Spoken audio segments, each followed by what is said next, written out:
Hello, welcome back. Thank you so much for staying tuned. The guest I have with me now is another senior friend of mine. I call him the boss, Coach B. He's a convener of the prestigious Live Your Dreams Africa. If you've not been there, he holds your if you've not been there, you should plan to attend the next one. He's also a life coach. In fact, let me let him do the rest of the introduction. Thank you very much. Welcome, Coach B. Hi, IJ. Thank you for inviting me. Thank you. So I'm supposed to introduce myself, I suppose. Yeah. My name is Bankole Williams. I'm a life coach. I'm also a management consultant. I'm the convener of Live Your Dreams Africa. It's a platform I set up to inspire people to live their lives intentionally. I discovered that in this part, most people are they're not intentional about living their dreams. We train our people to go to school, get good grades, come out, get a good job, and then get a good life. So people are studying courses they have absolutely no business studying. They come out, they get any job, and grow up to become anybody. Right? And for me, it's important that people are intentional.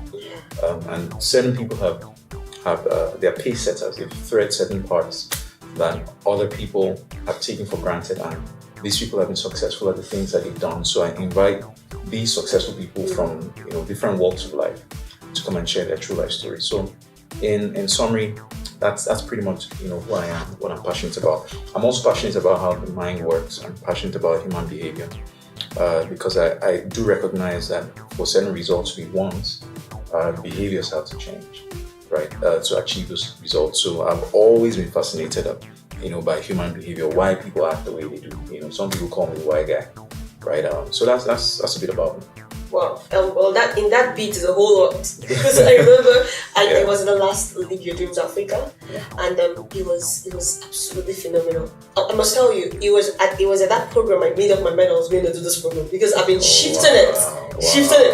But I made up my mind I was going to. And then as the lady who was doing the interview was interviewing, I was just imagining myself doing this. Wow. Then I didn't even know it was going to be you, but I just told myself I'm going to. And then I think the point for me there has to be when Adeshua said something. For a while I struggled with being different without knowing that it was my key selling point. Wow. She said it's very okay to be different and be you. I think, and I of course I have notes, but that one never left me. It's really something. And then mindset makeover class. Oh Jesus! I learned that your mind, if you have to get somewhere, your mind has to go there first. Oh yeah. True. And that's the class you want to attend. If you want to build big dreams, if you want to build skyscraper, the foundation has to be tight. You need to be. I'm not marketing for him. I'm saying it because I know that's what you really need. Yeah, thank you. Definitely you are. Please listen to her. All right. You've talked about your life message. And so how would you say you're leaving that out? How would you say I love what you said about intentional, because that's actually a hashtag for the program. Be intentional.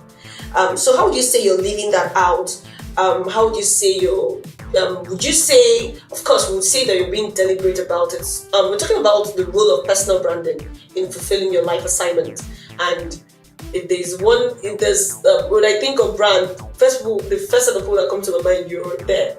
I mean, I keep arguing with my husband that your glasses, don't worry, you don't need to say anything, that your glasses and your birds, thank God Triple A said it, are part of your brand. It stands you out. And then you always have pocket square or something here, okay, that's your appearance. And then you just have this personality. I mean, I've known you for a while it's almost so cool that I need to remind myself, this guy is my boss, so I don't relax, because you have this just you have to make person so relaxed. And it actually makes person want to come back to you, So these are the two I know. But I want to know, how have you been deliberate? How's your personality? How have you been deliberate about your personality, your parents, your competence, and your different? How has it helped you? Why would someone, I know why, but let's tell the audience, why would someone want to choose Coach B to be his trainer in making his mind mindset makeover? Why would someone want to choose you to be their life coach? How does this happen? Interesting. I think the first thing is discovery of who I am. We're over 7 billion people in the world, and no two people are exactly alike. There's always a distinction. If God could make us diverse, then that means that our giftings are diverse. right? As diverse as our faces are, so are the things we're created and called to do. And I've discovered a number of people have not discovered themselves. For me, that was very important. I've always been, one of my biggest frustrations is when I see people not living their dreams or not living their lives intentionally. In fact, that's one of the reasons I set up that platform. So my passion has always been about discovery of potential. And for me, all my life, even as far back as when I was in university, I always wanted to know my purpose and what I was created to do.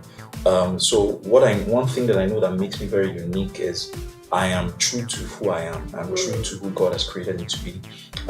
I'm not a square peg in a round hole. I know precisely why I exist on this earth. And it evolves, as I proceed with God. God unveils different things to me. So I believe everybody should, be on that path of discovery. It says, when you seek, you find. I discovered that a lot of people are not even seeking for who they really are, right? That unique difference that God has given you.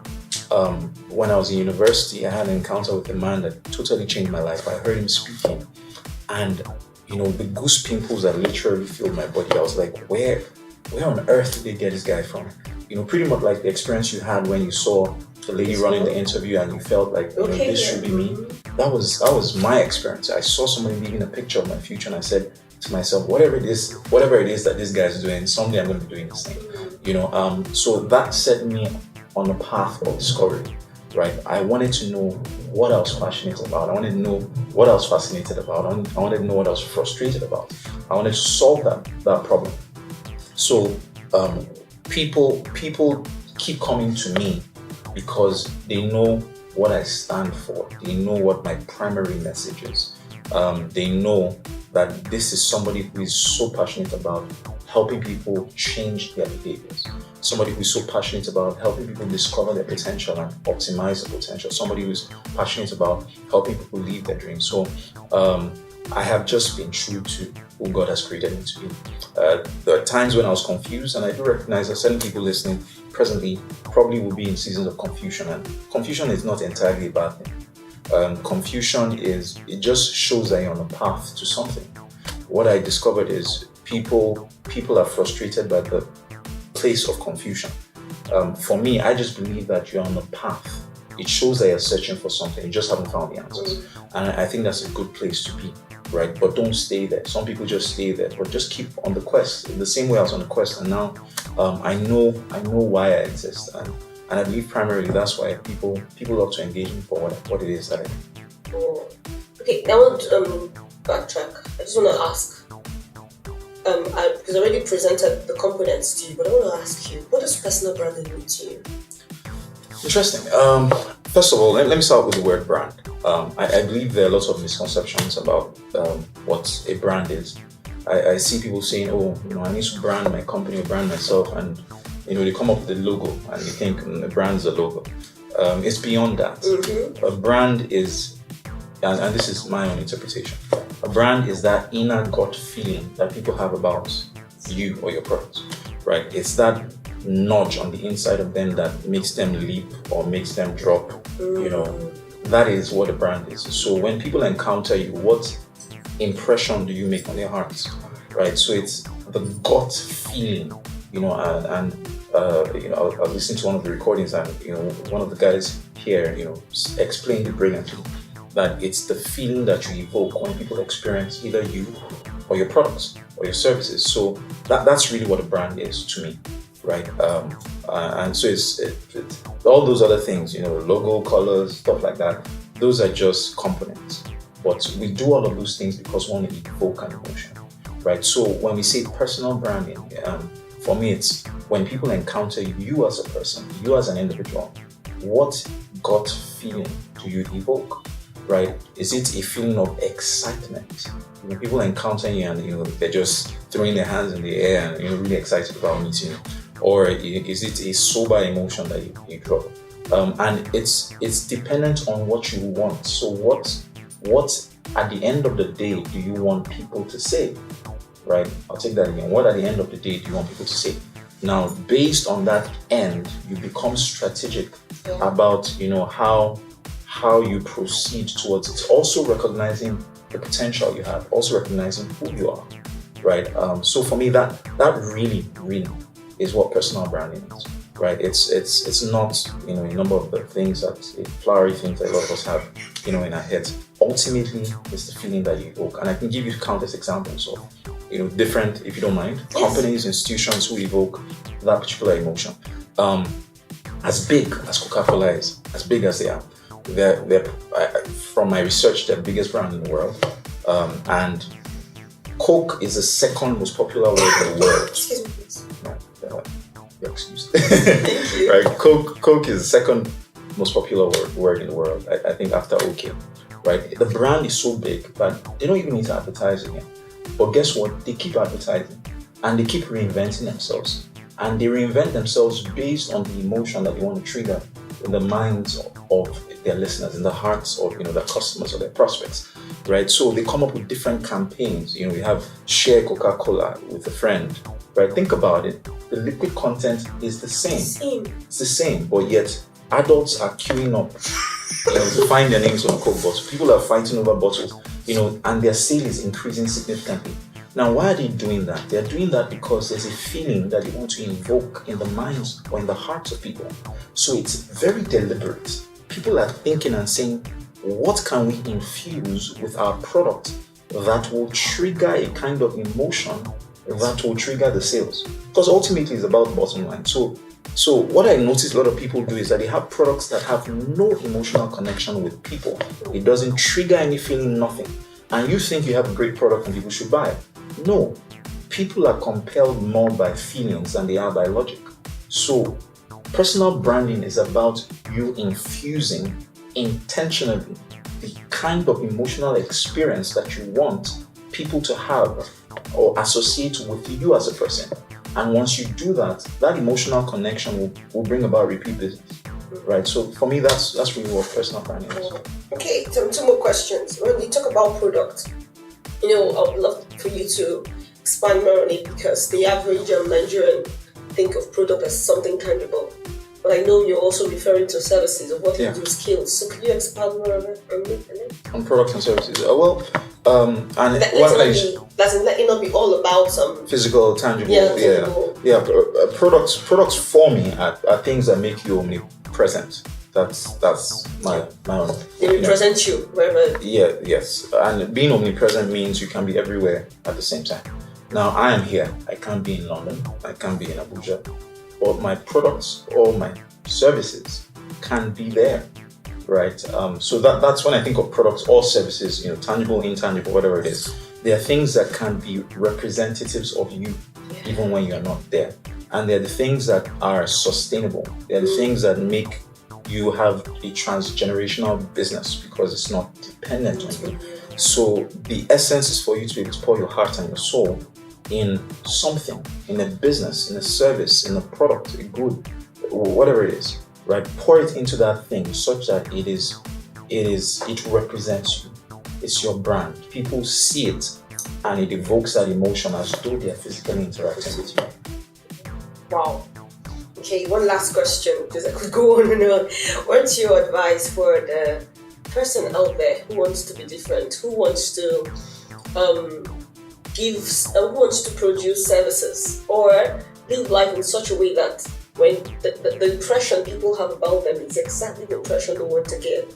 The impression a baker, the chief, someone who loves baking and wants to be the best baker, for example, the impression he wants to give is going to be different from the one an architect wants to give. It's going to be different from the one a doctor or a neurosurgeon who wants to be known for his expertise, his skill. So what's your advice for the person? What practical steps can they take to be different from the other? I like the question because there's one word that keeps coming, and it's difference, right? And that's something everybody should focus on. What is your unique selling point? What is your difference, right? And if people intentionally take time to find out how they will be different from every other person playing in that space that they're in, right? They will make significant amounts of profit. Not just profit, they'll make impact. I'll give a typical example. Somebody wants to set up an eatery, right? there's several eateries around. There's several. You can go to Chicken Republic, KFC, Tantalizers, Jevnik, different. There's several. But the big question is, if you're going into that business, what is your differentiating factor? Because people identify difference. That's the thing. We are always looking for difference, always, right? You see two things, or maybe a box with maybe balls with the same color. You're not going to notice all the balls in the same color. You notice that one singular ball that's different. Yeah. So that's what you want to do. You want to differentiate yourself. Now, you're in a space that may seem saturated because everybody, several eateries, we will always eat. But you want to identify a difference. So I'll give a typical example, or two typical examples. One particular Sunday, I went to this eatery somewhere along Lekki Expressway. I'm tempted to mention their name, but I guess for those who are listening, you try to figure out what I'm talking about. Now, what got my attention was that there was traffic going in. So they had this massive parking lot and there was significant traffic going in. So it was almost as though I was on Lagos Ibadan Expressway in traffic, right? So it took me a while before I was able to park my car. I get into the eatery and there is a huge crowd. These guys have at least like maybe 15 people serving you at the same time, right? And I kept asking myself, why do people come here, right? What is their difference, And it just clicked. Their difference in that particular eatery is variety. One entire wing is dedicated to, African types of dishes, and you would see things that ordinarily you would not see in an average eatery there. The other wing has some continental type and your regular dishes. You one-stop shop for food. Do you understand? You know what they call echo? Who sells that in a restaurant? This guy sells. I'm sure it's well packaged. Oh yeah, but it still reminds you of that experience that you had, growing up with those things. But that's their unique selling points. That's why there is a massive crowd there. I'm one of those people who sometimes I'm not sure what it is I want to eat until I see. So you ask me what I want to eat, I'm not, when I see the variety, I'm like, okay, I want that. And there are people like me who have that problem. But when they see the variety, they can make a decision. Choice, yeah. Right? So that's their unique selling point. And that's one thing they project. So using that as an analogy, you have to be able to discover for yourself, what is your difference? So these guys operate in a space that seems saturated, but they found their difference. One other eatery, I'll give another example. Their policy in that place, and I won't mention any names, but I can bet you know the place, is that you can't finish their food. That's their difference, right? They give you quality, but they also give you quantity, right? So that is what stands them out, from the pack. Everyone has got to discover their difference. Okay, thank you so much, Bankole Williams. It sounds strange in my mouth because of my boss. But thank you so much for coming. I really, really appreciate it. Really appreciate it. I'm sure the audience has been blessed as well. In closing, I would say that we've had it all. Well, this is basically an introduction. What we're here to do is to tell you what the importance is and set you on the path to doing the work. Because personal branding is hard work, but it's the work that rewards. And after a while, it becomes a part of you, so you don't even identify it as work anymore. While you're doing that, I want to bring 3 mentalities to you that will help you. Something my pastor taught me. The mentality of a soldier, the mentality of a farmer, and the mentality of an athlete. The mentality of a soldier means that you act as commanded, not as convenient. You know how soldiers are, they're always ready to go to the war, ready to go to battle. Personal branding means you need to be deliberate. It means you have to act with self-discipline. It means you have to be on top of your game. It means you wake up when you need to wake up, you do what you need to do, you dress where you need to dress, you act irrespective of how you feel, you act with love. You need to act with self-discipline. It's the mentality of a soldier. The mentality of a farmer says that you sow and then you expect a reward. Sometimes personal branding actually, when you start off, it's as if you're sowing seeds into your life. You might not see the rewards immediately, but keep at it. someday soon your reward will pull through and will keep coming. And then the mentality of an outlet means it still has to do with self-discipline. It means that you keep your eyes set on the focus and you don't get distracted, because it's a journey, but you're going to get distracted by a whole lot of side attractions. But you have to keep your mind on where you're going to and be good at it. We wish you all the very best. Please, for questions and for comments, Twitter handle is up at IJOFormado, at Coach Triple A, at I am Bankole, and at the Exquisite, _Exquisite. If you have questions, if you have comments, you can tweet directly at us or tweet, let me run through it again, at IJOFormado, AIJAY, it's on the screen, at I am Bankole, at Coach Triple A, and at the _Exquisite. Thank you very much, and do have an exquisite week ahead. God bless you.